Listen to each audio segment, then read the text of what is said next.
जय हिंद दोस्तों, स्वागत है आपका। आज के जेटेड क्लास में हम लोग देखने वाले हैं मॉडल प्रैक्टिस सेट 4। तो आज का टॉपिक है बाल विकास एवं शिक्षा शास्त्र। तो चलिए स्टार्ट करते हैं। देखते हैं पहले प्रश्न को। पहला सवाल है कि निम्नलिखित में से कौन व्यक्तित्व का प्रक्षेपी परीक्षण नहीं है। ऑप्शन देखिए, शाही धब्बा परीक्षण, TAT, शब्द साहचर्य परीक्षण, 16PF परीक्षण। आप सबसे पहले इसमें प्रक्षेपी परीक्षण क्या है व्यक्तित्व का, इसको समझिए। ठीक है, व्यक्तित्व का प्रक्षेपी परीक्षण जो होता है, इसमें व्यक्ति के मन का भावना, उसका अनुभव, उसके विचार को का मापन किया जाता है। ठीक है, अब कैसे मापन किया जाता है? एक कार्ड ले लिया जाता है, उसमें 10 जगह स्याही का धब्बा अस्पष्ट लगा दिया जाता है, यानी क्लियर नहीं होता है। और उसके बाद उसमें पूछा जाता है कुछ सवाल उससे कि ये कहाँ है, ये कैसे है, ये कैसे है। तो वो उसको कुछ स्पष्ट अगर नजर नहीं आता है तो मन का जो भावना है, ठीक है, जो अनुभव है, उससे वो लोगों के सामने व्यक्त करता है। तो इसका स्याही धब्बा परीक्षण, TAT और शब्द साहचर्य परीक्षण, ये तीनों इसका प्रक्षेपी परीक्षण है। लेकिन 16PF परीक्षण जो है ये प्रक्षेपी परीक्षण नहीं है। ठीक है, वीडियो कैसे लग रही है एक बार कमेंट कीजिएगा। आप लोग कमेंट नहीं करते हैं। चलिए अगला सवाल। आवश्यकता का पदानुक्रम सिद्धांत। आवश्यकता का पदानुक्रम सिद्धांत डैश द्वारा प्रतिपादित किया गया था।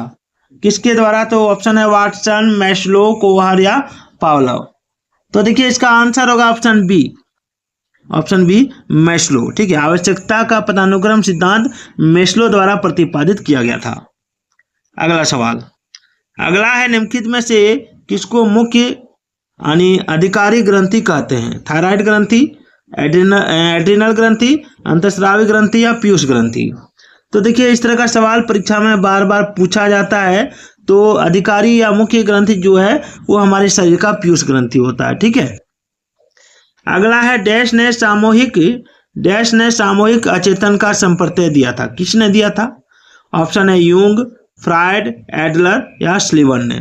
देखिए सामूहिक जो अचेतन है इसका संप्रत्यय यूंग द्वारा दिया गया था। ऑप्शन ये इसका राइट आंसर है। पूरा वीडियो देख के जाइएगा क्योंकि ये वीडियो जो है आपके लिए बहुत ही इंपॉर्टेंट होने वाले हैं आपकी जेटेड परीक्षा के लिए। तो चलिए 5 नंबर सवाल देखिए कि अंगूर खट्टे हैं, ठीक है, किसका उदाहरण है? दमन का, प्रतिगमन का, युक्तिकरण का या प्रतिक्रिया निर्माण का। तो देखिए अंगूर खट्टे हैं, ठीक है, ये आपका युक्तिकीकरण का उदाहरण है।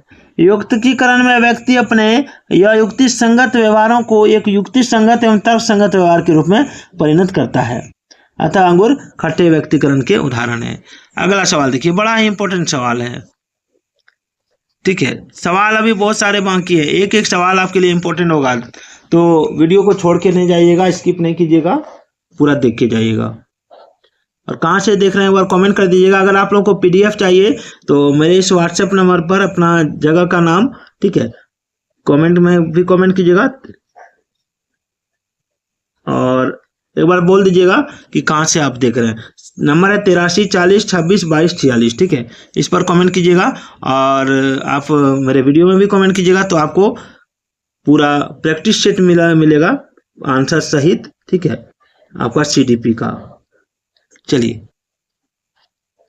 अगला है अधिगम का क्रिया प्रसूत अनुबंधन सिद्धांत डैश द्वारा दिया गया था। अधिगम का क्रिया प्रसूत अनुबंधन सिद्धांत किसके द्वारा दिया गया था? तो देखिए इसका राइट आंसर होगा ऑप्शन डी, स्किनर द्वारा। ठीक है, हमेशा याद रखिएगा क्रिया प्रसूत अनुबंधन सिद्धांत, ठीक है, स्किनर द्वारा दिया गया था, कभी भूलिएगा नहीं। चलिए औसत बुद्धि वाले बालकों की बुद्धि लब्धि। देखिए सवाल को देखिए कितना सुंदर सवाल है। सवाल क्या कह रहा है कि औसत बुद्धि वाले बालकों की बुद्धि लब्धि यानी IQ पावर, ठीक है, डैश के बीच होगी। जिसका औसत बुद्धि होता है, ठीक है, एवरेज बुद्धि होता है, तो उसका हो जाएगा आपका 90 से 109 के बीच में। ठीक है, तो इसमें तो दिया नहीं है ऑप्शन, तो मैं बता देता हूँ। इसका जो होगा वो 90 से 109 के बीच में होना चाहिए, यानी यही हो जाएगा। ठीक है, इसमें ऑप्शन सी इसका राइट आंसर होगा।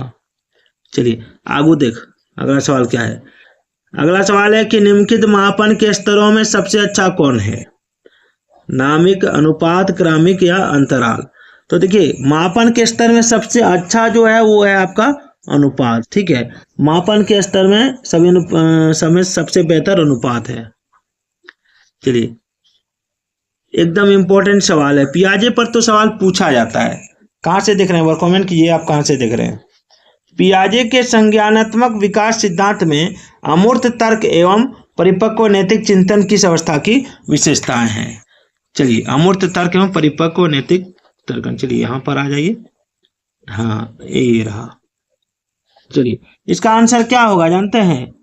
इसका आंसर हो जाएगा ऑप्शन सी, औपचारिक संक्रिया अवस्था। अमूर्त तर्क एवं नैतिक चिंतन पियाजे द्वारा प्रतिपादित संज्ञानात्मक विकास सिद्धांत की चौथी और अंतिम आपका अवस्था है, जिसको औपचारिक संक्रिया अवस्था की प्रमुख विशेषता है। ठीक है, आगे बढ़ते हैं। आगे है कि जन्मजात व्यक्ति गुणों का योगफल, एक मिनट, डैश जन्मजात व्यक्ति गुणों का योगफल है। कौन जन्मजात व्यक्ति गुणों का योगफल है, जल्दी बताइए। तो देखिए, इसका राइट आंसर होगा ऑप्शन सी, वंशानुक्रम। चलिए आगे देखिए, मनोवैज्ञानिक के अनुसार निम्नलिखित में से किस विधि द्वारा मूल प्रवृत्तियों में परिवर्तन लाया जा सकता है? तो देखिए, इसका राइट आंसर होगा ऑप्शन बी, मार्गांतरीकरण। ठीक है, अगला है प्रत्ययों को बनते रहना एक डैश प्रक्रिया है। प्रत्ययों का बनते रहना एक डैश प्रक्रिया है। कौन सी प्रक्रिया है ये? तो देखिए, ये जो है ये है आपका ऑप्शन बी, संचयी प्रक्रिया। ठीक है, 13 नंबर सवाल देखिए कि निम्नलिखित में से कौन सा भूलने का कारण नहीं है? कौन सा भूलने का कारण नहीं है, ये सवाल परीक्षा में पूछा जाता है। ऑप्शन है सीखने की यात्रा, शिक्षक की योग्यता, मानसिक द्वंद्व या पुनरावृत्ति का अभाव। तो देखिए, इसका जो सीखने की यात्रा है, मानसिक द्वंद्व है, पुनरावृत्ति का अभाव, ये जो है ये भूलने का कारण है। ठीक है, भूलने का कारण, लेकिन शिक्षक की जो योग्यता है ये भूलने का कारण नहीं है। चलिए 14 नंबर देखिए, स्पीयरमैन के अनुसार तर्क करने की क्षमता और समस्या समाधान करने की क्षमता क्या कहलाती है? तो देखिए, इसका राइट आंसर हो जाएगा ऑप्शन बी, जी कारक। ठीक है, जी कारक, याद रखिएगा। अगला सवाल, बेंड्यूरा का कथन है कि बच्चे प्रतिक्रियाएं प्रतिमानीकरण द्वारा सीखते हैं, जिसका डैश भी कहा जाता है, जिसको डैश भी कहा जाता है। क्या कहा जाता है? तो देखिए, इसको कहा जाता है आपका ऑप्शन सी, निरीक्षणात्मक अधिगम। ठीक है, निरीक्षणात्मक अधिगम, याद रखिएगा। अल्बर्ट बेंड्यूरा ने कहा था कि बच्चे प्रतिक्रियाएं प्रतिमानी द्वारा सीखते हैं। ठीक है, चलिए अगला है, अधिगम स्थानांतरण के द्वितत्व सिद्धांत के प्रवर्तक कौन थे? तो देखिए, द्वितत्व सिद्धांत के प्रवर्तक याद रखिएगा। ठीक है, तो इसके प्रवर्तक थे आपका ऑप्शन बी, स्पीयरमैन। चलिए इसको थोड़ा छोटा करता हूं। हाँ ठीक है, सीखी हुई बात को स्मरण रखने या पुनः स्मरण करने की असफलता क्या कहलाती है? तो देखिए, इसका राइट आंसर क्या होगा? ये हो जाएगा विस्मृति। चलिए अगला सवाल है, व्यक्ति में उन मनोशारीरिक अवस्थाओं का गतिशील संगठन जो उसके पर्यावरण के साथ अद्वितीय सामंजस्य निर्धारित करता है, क्या कहलाता है? तो देखिए, इसको कहते हैं ऑप्शन ए, व्यक्तित्व। ठीक है, चलिए आगे बढ़ते हैं। 19 नंबर सवाल देखिए, प्राप्तांकों के समूह का वह बिंदु जिसके नीचे समूह के आधे प्राप्तांक और जिसके ऊपर समूह के आधे प्राप्तांक होते हैं, क्या कहलाता है? तो देखिए, इसका राइट आंसर होगा ऑप्शन सी, मध्यांक कहलाता है। ठीक है, चलिए आगे बढ़ते हैं।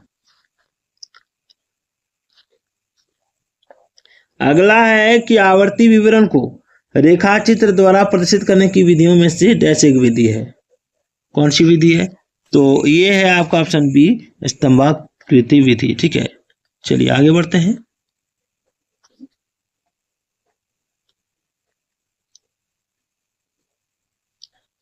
पढ़ते समय सामान्य कक्षा में अध्यापक का सर्वाधिक ध्यान किस मनोवैज्ञानिक तथ्य पर होना चाहिए? तो देखिए, इसका राइट आंसर क्या होगा? तो ऑप्शन सी, व्यक्तिक विभिन्नता के ऊपर। चलिए अगला है, मनोविज्ञान ने सर्वप्रथम अपनी आत्मा का परित्याग किया। फिर अपने मन का और फिर अपनी चेतना का। अभी वह एक प्रकार के व्यवहार को संजोए, यह कथन किसका है? तो देखिए यह जो कथन है, यह कथन है आपका वुडवर्थ का। ठीक है, चलिए। विकास का वही संबंध परिपक्वता से है जो उद्दीपन का डैश से है। तो उद्दीपन का संबंध किससे है? तो ऑप्शन बी प्रतिक्रिया से। चलिए, पियाजे मुख्यतः डैश के क्षेत्र में योगदान के लिए जाने जाते हैं। किसके क्षेत्र में योगदान के लिए जाने जाते हैं पियाजे? तो ऑप्शन बी ज्ञानात्मक विकास के क्षेत्र में। जब कभी दो या अधिक व्यक्ति एक साथ मिलते हैं और एक दूसरे को प्रभावित करते हैं तो वे एक सामाजिक समूह का निर्माण करते हैं। यह कथन किसका है? सॉरी, यह कथन सत्य, आंशिक रूप से सत्य है या सत्य है या कदाचित सत्य है या असत्य है? तो देखिए यह जो कथन है, ये दिया गया कथन सत्य है। ठीक है, सत्य है, हो जाएगा ऑप्शन बी। अगला देखिए, शिक्षण प्रक्रिया में निम्नलिखित में किसका भली प्रकार ध्यान रखना चाहिए? ऑप्शन ए विद्यार्थियों की सक्रिय सहभागिता का, अनुशासन और नियमित उपस्थिति का, गृह कार्य की जांच में लगन, या विषय वस्तु की कठिनाई स्तर का। तो देखिए इसका राइट आंसर होगा ऑप्शन ए, विद्यार्थियों की सक्रिय सहभागिता का। चलिए अगला देखिए, निम्नलिखित व्यक्तियों में कौन अपने आंतरिक प्रेरणा दे रहा है? तो देखिए निम्नलिखित व्यक्तियों में कौन अपना आंतरिक प्रेरणा दे रहा है? तो देखिए इसमें हो जाएगा ऑप्शन ए, विज्ञान विषयों में सर्वोच्च अंक पाने पर राकेश कुमार पुत्र की प्रशंसा करते हैं। ठीक है, चलिए आगे बढ़ते हैं।